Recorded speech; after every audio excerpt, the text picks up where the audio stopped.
an impressive resume of tournament wins. That's right. Here in NorCal. Actually, I think he's won maybe more events that, like, I think the only person that can keep up to him in event wins is Luis. Right? And they're on opposite ends of the region. Yeah, that's right. Well, Prodigy, if you don't know who Prodigy is, well, you should. He's a NorCal veteran of Smash 4. Yeah. Started very young. I think he was like 12 or something. He was like 9. 9? Yeah. Yeah, that's why his name is Prodigy, because he's the, well, he shouldn't be the Prodigy anymore because he's pretty established. But anyway, not to be confused with Teb, who is also another Sacramento area Mario. Ooh! Okay, so WNF's too fat, yeah.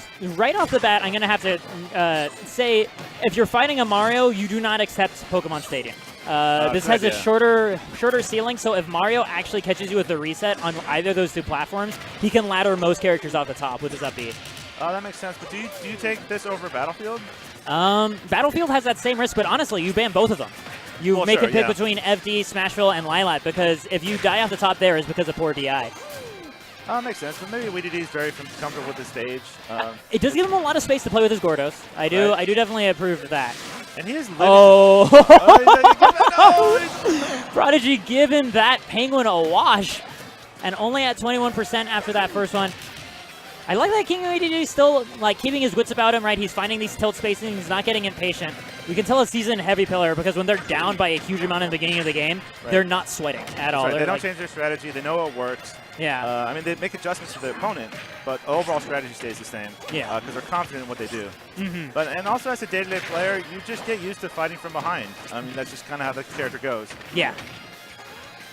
Prodigy looking for it. He finds it. Ladder, and that's, oh, that's enough this time. Yeah, slightly higher percentage. It got a very good connection with that up air off the platform too. And that's the danger of this level, man. We just like we have had the same thing back in Smash 4 too, where the off again. Oh no. Prodigy wanted it so badly. He's just trying to try his own wind tunnel with all those caves. But yeah, I mean, Sakurai tried really hard, I think, to remove ladder combos from this game, and Mario just snuck him by. Yeah, it's just on a very small selection of stages, but it is something. Great cave and great adjustment right afterwards by WNF. Going to be able to connect that back air, put himself 1 stock in the game, and at only 30%, this is possible for him to be able to bring this back, especially with all this Gordo pressure he's putting on. That's true. I'm not sure if oh no, he's not. Oh wow. The armor. That's an interesting edge guard. Yeah. Yeah. No, the Gordos are actually a lot harder to deal with in this game than they used to be because the hurt box for the Gordo, so to speak, was bigger than the hitbox. Well, that cave just stuck the Gordo right into the side of the stage. Yeah, because it's a reflector. But can Dedede jump off and just stick the Gordo into the side of the stage? He can, yeah, but it's a very, very specific window. I don't know it, but oh, okay. It was something he could do in Smash 4 as well. It like has to do with the level of geometry. Very strange. Oh, beautiful parry. KingWiiDD is at 103 is like 13%. Ooh, but that could have been killer right there. Prodigy is at death percent to a heavy like Dedede, so he's gonna need to be careful. I like that he's staying in center stage. It's the safest place to be if you want to mitigate death.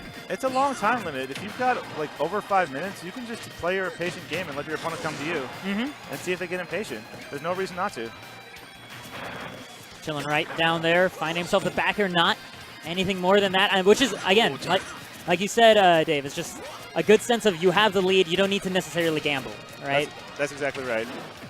Oh. Wow, he's looking for that out smash so hard. Yeah, he wanted to tech in place really badly there. He wasn't going to find it, and now WNF is actually on the point of, there we go. If he plays a flawless stock, he can do this. And he certainly can. I mean, he can probably take on like 40–50% more and still live, except in that case. And Prodigy commentator curse, yeah. Prodigy knew the regrab was coming, so he just went ahead and charged that down smash. Because even if KingWiiDD didn't grab ledge, he had to rise past it anyway, and then Prodigy would have let go of the down smash, and then would have still had time to disengage from the ledge and then punish the that up smash he was looking for the whole game. Yeah. But yeah, after the first 2 stock where he got washed with all those floods, WNF was looking really clean. But the next, but he just had too much of a deficit to overcome. However, he can come into this next match with a little bit of confidence. Yeah, man, I was on a roll. I mean, he got that last hit because I was so far behind. But if I just take those last 2 stocks into account, and keep that momentum up, I can win this next match. The other thing I love is this counter pick FD, no platforms. No platforms. No risk of being laddered whatsoever on this stage, and that was his second stock. A very early ladder death to Prodigy. That's true. So we'll see how he handles it. The big downside, though, is the lack of platformers means that Mario's fireball game gets a little more effective. Oh, up tilts, up there.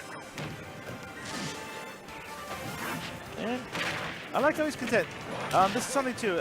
Your invincibility on the edge when you grab it is longer the lower percentage you are. Yes. So you saw WiiDD right there, content to just sit on the ledge for a little bit, wait it out, knowing that he still had that invincibility. You won't see that when he's at higher percentages, though. Yeah, you kind of have to decide immediately. Oh, nice combo. This is looking so nice for him. He looks like he's a lot more comfortable playing the zoning game. It's a little bit unfortunate for him, though, because FD... Oh, man, this is actually could be really big for his edge guard. Just barely missed it. Oh, man. Like, I support that decision 100%. Like the thought of it. Yeah. Yeah, I mean, you got to go for it. He just missed by a few pixels, and he would have had that spike. It is an art in this game that you learn for each kind of matchup. It's kind of the rhythm of the edge guard, because you can run off stage too soon, and then it means that you can't actually wait out there enough to react to their recovery. That's right. And that's kind of what happens to KingWiiDD. But like Prodigy's, he's still within striking distance for WiiDD. He can bring this right back to even stocks. That's right. I think any smash, probably up tilt, that'll all kill. Oh, if he hadn't done that air jump, he probably could have punished.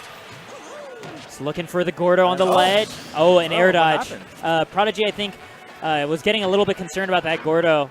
Either that or he tried to air dodge up to the ledge. One of those two. Bit of a misstep for him, but he's still got 100% lead.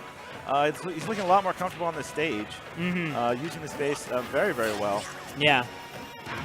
So, the tricky mount through the stage.